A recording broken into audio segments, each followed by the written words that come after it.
Assalamualaikum warahmatullahi wabarakatuh. Nama saya Siti Kairawani binti Sasi. Nombor kad pengenalan saya ialah 031113060088. Saya dari kelas 1A. Hari ini saya ingin membentangkan tentang ahli tokoh akademik. Yang pertama ialah Profesor Emeritus Tan Sri Datuk Dr. Hu K. Kim. Yang kedua ialah Profesor Ulum Tan Sri Dr. Muhammad Gamal Hassan. Pendahuluan Hu K. Kim dilahirkan kepada ibu bapa Cina peranakan di Kampar, Perak, Malaysia pada 28 Mac 1937. Beliau menerima BA, MA dan PhD pada tahun 1959, 1967 dan 1974. Masing-masing dari Universiti Malaya.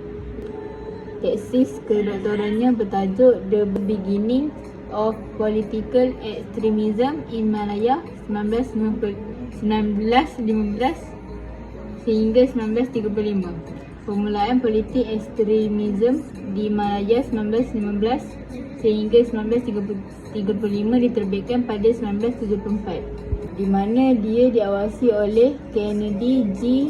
Trijoning, Profesor Raffles Sejarah di Universiti Malaya. Hu adalah salah seorang pengarang rukun negara. Beliau adalah seorang akademik kebangsaan Malaysia yang sangat dihormati kerana pandangan beliau mengenai sukan tempatan dan isu-isu sosiopolitik. Beliau adalah bapa kepada penyokong seni dan budaya tradisional tempatan Edin Hu dan penari Ma Bin Hu. Seterusnya, biodata beliau ialah kelahiran pada 28 Mac 1937 di Kampar, Perak, Tanah Melayu. Beliau meninggal dunia pada tarikh 28 Mei 2019 ketika beliau berumur 82 tahun di Pusat Perubatan Universiti Malaya.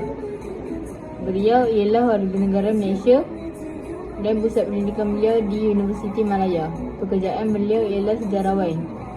Beliau terkenal kerana kecemerlangan beliau dalam sejarah Malaysia dan dunia. Pengarang rukun negara. Pasangan beliau ialah Puan Sri Ratimala dari tahun 1966 sehingga 2019 hingga kematiannya. Anak beliau bernama Edin Hu, Robin Hu dan Ma Bin Hu.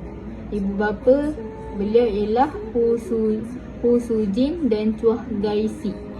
Sumbangan beliau yang pertama ialah pada 3 September 2018, K. Kim bersama tokoh animasi Hassan Muttalib merupakan penerima Anugerah Merdeka 2018 yang disampaikan oleh Sultan Perak, Sultan Nazrin Shah.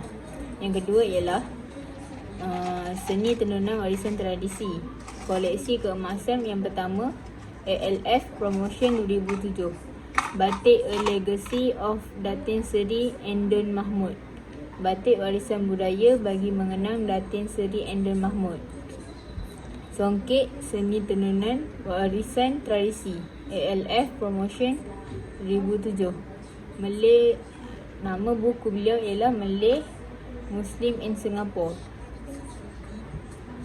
Kesimpulannya ialah kita hendaklah bertanggungjawab dalam menguruskan kerjaya untuk mengharumkan nama negara. Kita hendaklah menjaga kesenian negara kita. Hari sekali kita hendaklah sentiasa berkongsi ilmu yang kita ada melalui kaedah penulisan. Tokoh yang seterusnya ialah Profesor Ulum Tan Sri Dr. Muhammad Gamal Hassan. Gelaran Profesor Ulum ini diberikan kepada sarjana yang boleh dicontohi dan boleh dianggap milik negara kerana sumbangan mereka. Salah seorang daripada Profesor Ulum ini ialah Profesor Ulum Tan Sri Dr. Muhammad Gamal Hassan. Beliau merupakan Profesor Ulum di Universiti Islam Antarabangsa Malaysia UIAM dan penasihat bagi Unit Kajian Islamisasi Ilmu Pengetahuan Manusia Center of Islamization. Biodata beliau ialah Profesor Ulum Tan Sri Dr. Muhammad Gamal Hassan dilahirkan pada 26 Oktober 1942 di Pasir Mas, Kelantan. Beliau merupakan graduan Universiti Malaya dari Jabatan Pengajian Islam. Beliau juga memiliki ijazah sarjana falsafah dan sarjana kedoktoran dari Universiti Columbia, New York, Amerika Syarikat. Profesor Ulum Tan Sri Dr. Muhammad Kamal Hassan telah memulakan karya beliau sebagai seorang tutor di Jabatan Pengajian Islam Universiti Malaya pada tahun 1966. Sumbangan beliau ialah umpama bapa UIAM. Beliau menghabiskan hampir setiap hujung minggunya selama 4 tahun untuk bersama-sama pelajar UIAM menyertai kem ibadat di luar kampus pada awal penubuhan universiti itu, iaitu sekitar tahun 1980-an. Pada tahun 1997 sehingga 1999, beliau telah dilantik sebagai First Holder of Malaysia Chair of Islam in Southeast Asia at the Center for Muslim Crush Understanding dan Visiting Professor di Georgetown University, Washington DC. Selain terlibat dalam bidang pendidikan, beliau turut menaburkan khidmat dan bakti dalam badan profesional dan juga Suruhanjaya Kebangsaan.